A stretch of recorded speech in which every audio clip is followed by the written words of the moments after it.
बच्चों, हम लोगों ने डिस्कस किया था कि फोटोसिंथेसिस 2 स्टेप्स में कंप्लीट होती है।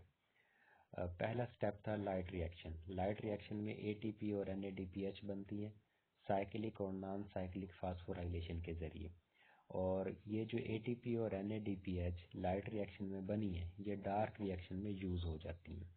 डार्क रिएक्शन को हम कैल्विन साइकिल और C3 साइकिल भी बोलते हैं, यानी कैल्विन बेंसन साइकिल भी डार्क रिएक्शन को बोला जाता है और C3 साइकिल भी इसको बोला जाता है। अब कैल्विन बेंसन साइकिल होता क्या है?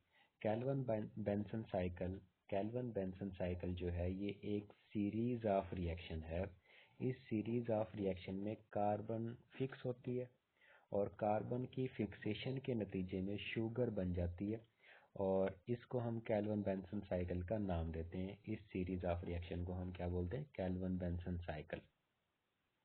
कैल्विन बेंसन साइकिल 3 स्टेप्स में या 3 मराहिल में कंप्लीट होता है, यानी कैल्विन बेंसन साइकिल का जो मैकेनिज्म है, इसके मजीद 3 मराहिल हैं, जिसमें सबसे पहला मरला जो है वो है कार्बन फिक्सेशन। कार्बन फिक्सेशन में क्या होता है कि कार्बन डाइऑक्साइड RuBp के साथ रिएक्ट करती है। RuBp क्या चीज़ है? RuBp एक कार्बोहाइड्रेट है। इसका नाम होता है रिबोलोज 1,5 बिसफॉस्फेट। RuBp को हम बोलते हैं रिबोलोज 1,5 बिसफॉस्फेट और ये 5 कार्बन वाला कार्बोहाइड्रेट है।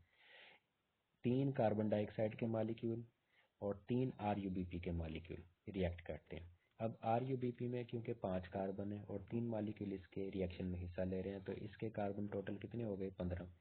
कार्बन डाइऑक्साइड के अंदर टोटल कार्बन कितने हो गए? क्योंकि 3 मॉलिक्यूल हिस्सा ले रहे हैं, इसके हो गए कार्बन 3। अब 3 कार्बन कार्बन डाइऑक्साइड के और 15 कार्बन RuBp के, टोटल कार्बन हो गए 18। ये जब रिएक्ट करते हैं तो 6 कार्बन वाले कंपाउंड बनते हैं। 6 कार्बन वाले कितने मॉलिक्यूल बनेंगे? ये बनेंगे 3 मॉलिक्यूल। टोटल इनमें भी कितने हो जाएंगे? 18, क्योंकि एक मॉलिक्यूल में 6, 2 में 12, 3 में हो जाएंगे 18। लेकिन ये 6 कार्बन वाला जो मॉलिक्यूल है, ये एक अनस्टेबल मॉलिक्यूल होता है और ये फौरन ही टूट जाता है और इसके टूटने के नतीजे में 3 कार्बन वाले मॉलिक्यूल बन जाते हैं। खुद ये 6 कार्बन वाला था और इसके टूटने के नतीजे में 3 कार्बन वाले मॉलिक्यूल बन जाते हैं। 6 कार्बन वाले मॉलिक्यूल थे 3, लेकिन अब क्योंकि उसके ये टूट चुका है तो अब 3 कार्बन वाले मॉलिक्यूल बन जाते हैं और वो होते हैं टोटल 6 मॉलिक्यूल।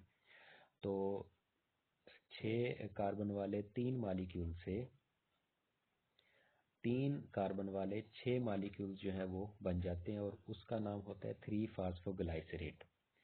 यानी ये जो 3 कार्बन वाले मॉलिक्यूल बनते हैं, उनके नाम क्या है? उनका नाम है 3-फॉस्फोग्लाइसरेट। ये एक 3 कार्बन वाला मॉलिक्यूल है।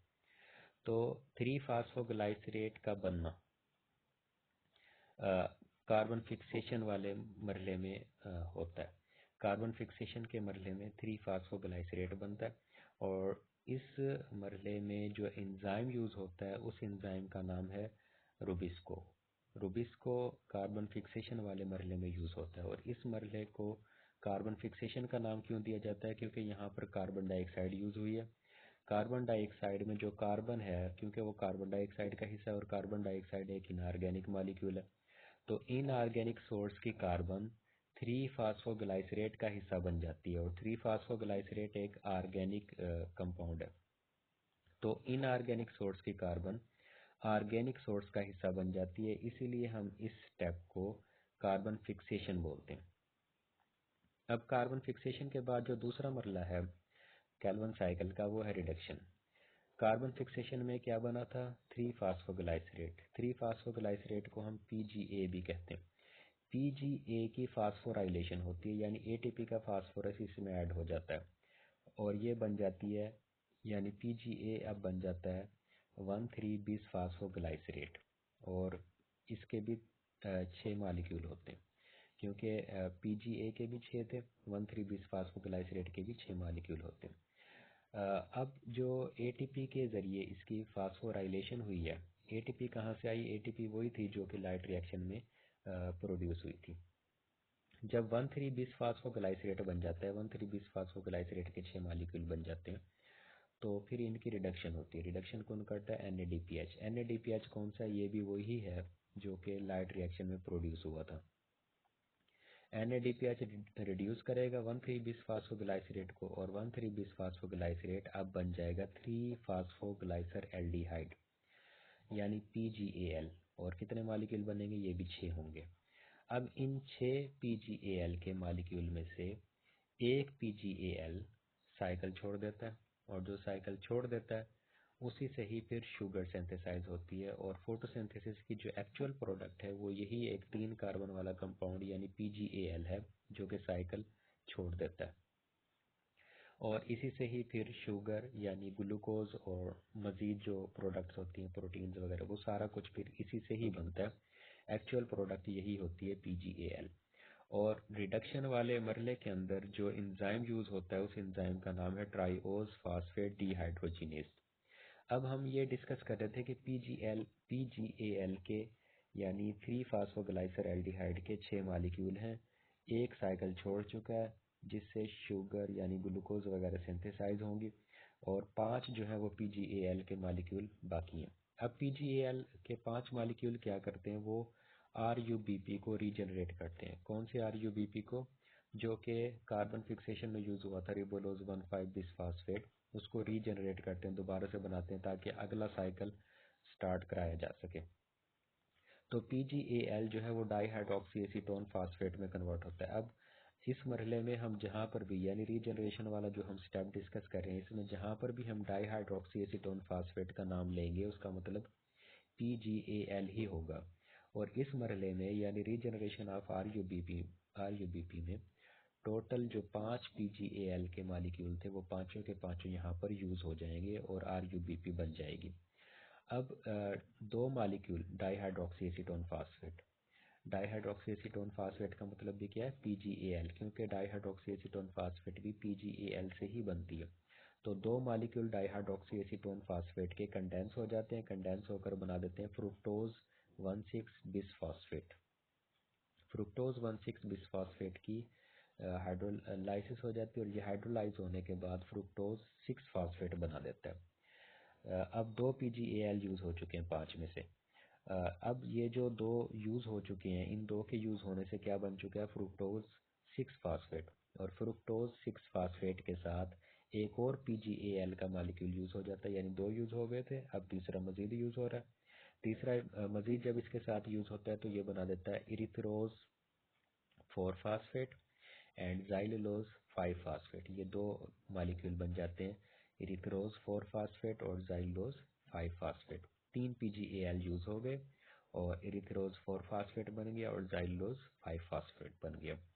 इरिथ्रोज 4 फास्फेट और ये जो मतलब इरिथ्रोज 4 फास्फेट जो बना था पीछे, ये मजीद एक डाईहाइड्रोक्सी एसीटोन फास्फेट के साथ रिएक्ट करता है, यानी डाईहाइड्रोक्सी एसीटोन फास्फेट का मतलब चौथा PGAL। चौथा PGAL इरिथ्रोज 4 फास्फेट के साथ रिएक्ट करता है और इसके नतीजे में सीडोहेप्टोलोज 7 फास्फेट बन जाता है। फिर सीडोहेप्टोलोज 7 फास्फेट जो है ये जो सिंथेसाइज हुआ ये कंबाइन करता है PGAL के साथ, पांचवा PGAL। और पांचवा PGAL जब इसके साथ सीडोहेप्टोलोज 7 फास्फेट के साथ रिएक्ट कर जाता है तो इसके नतीजे में दो मॉलिक्यूल्स बन जाते हैं जाइलुलोज 5 फास्फेट के। ये जो दो मॉलिक्यूल जाइलुलोज 5 फास्फेट के बनते हैं ये आपस में रीअरेंज होकर रिबोलोज 5 फास्फेट बना देते हैं और रिबोलोज 5 फास्फेट को ATP फास्फोराइलेट करता है और जब ATP रिबोलोज 5 फास्फेट को फास्फोराइलेट करता है तो इसके नतीजे में रिबोलोज 1,5-बिसफास्फेट बन जाती है, यानी रिबोलोज 1,5-बिसफास्फेट यानी RUBP रीजनरेट हो चुकी है। अब यहाँ पर जो है ये इसकी डायग्राम दी हुई है कैल्विन साइकिल की। इसमें आपको सबसे ऊपर कार्बन डाइऑक्साइड नजर आ रही है और उसके साथ 3 लगा हुआ, 3 का मतलब 3 कार्बन डाइऑक्साइड के मॉलिक्यूल। 3 कार्बन डाइऑक्साइड के मॉलिक्यूल रिबोलोज 1,5-बिसफास्फेट के साथ रिएक्ट करते हैं। ये आपको लेफ्ट साइड पर रिबोलोज बिसफास्फेट लिखा हुआ नजर आ रहा है। ये इसके साथ 3 लगा हुआ है, इसका मतलब है कि 3 मॉलिक्यूल रिबोलोज 1,5-बिसफास्फेट के रिएक्ट करते हैं कार्बन डाइऑक्साइड के साथ। और रूबिस्को लिखा हुआ नजर आ रहा है, रूबिस्को एंजाइम इसको कैटालाइज करता है रिएक्शन को। ये दोनों रिएक्ट करते हैं तो 3 फास्फोग्लाइसरेट बन जाता है। इसमें आपको 6 लिखा हुआ नजर आ रहा है। 6 का मतलब है कि 6 मॉलिक्यूल बन जाते हैं और 3 फास्फोग्लाइसरेट के बन जाते हैं। 3 फास्फोग्लाइसरेट इसका नाम है। 3 का मतलब ये होता है कि इसके 3 नंबर वाले कार्बन के साथ फास्फेट अटैच हुई पड़ी होती है। इसके बाद एटीपी यूज होती है और एटीपी 3 फास्फोग्लाइसरेट को 1,3-बिस फास्फोग्लाइसरेट बना देती है। 1,3-बिस फास्फोग्लाइसरेट जो है इसकी रिडक्शन होती है और ये ग्लाइसर एल्डिहाइड 3 फास्फेट बना देता है। इनके साथ भी 6 लिखा हुआ है। ये जो 6 वाला जो हिस्सा है, 6 वाला जो हमें लिखा हुआ नजर आ रहा है, इसका मतलब होता है कि 6 मॉलिक्यूल इसके यूज मतलब 6 मॉलिक्यूल इसके प्रोड्यूस हो रहे हैं। अब ये जो ग्लाइसर एल्डिहाइड 3 फास्फेट के 6 मॉलिक्यूल हैं, जिनको हम PgAl भी बोलते हैं, इनमें से एक जो है वो साइकिल छोड़ देता है। ये जो तीर नीचे की तरफ जा रहा है, नीचे की तरफ का मतलब ये है कि मतलब जो 3 कार्बन वाला एक मॉलिक्यूल है PgAl, वो साइकिल छोड़ चुका है, बाकी पीछे बच चुके हैं 5।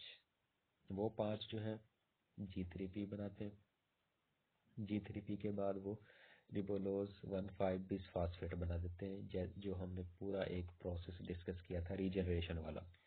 उस पूरे प्रोसेस को कंप्लीट करते हुए वो 5 PgAl के मॉलिक्यूल रिबोलोज 1,5-बिस फास्फेट को सिंथेसाइज कर देते हैं और रिबोलोज 1,5-बिस फास्फेट मतलब अगले कैल्विन साइकिल में एंटर होने के लिए रेडी हो जाता है। तो ये था कैल्विन साइकिल, जिसको हम डार्क रिएक्शन भी कहते हैं।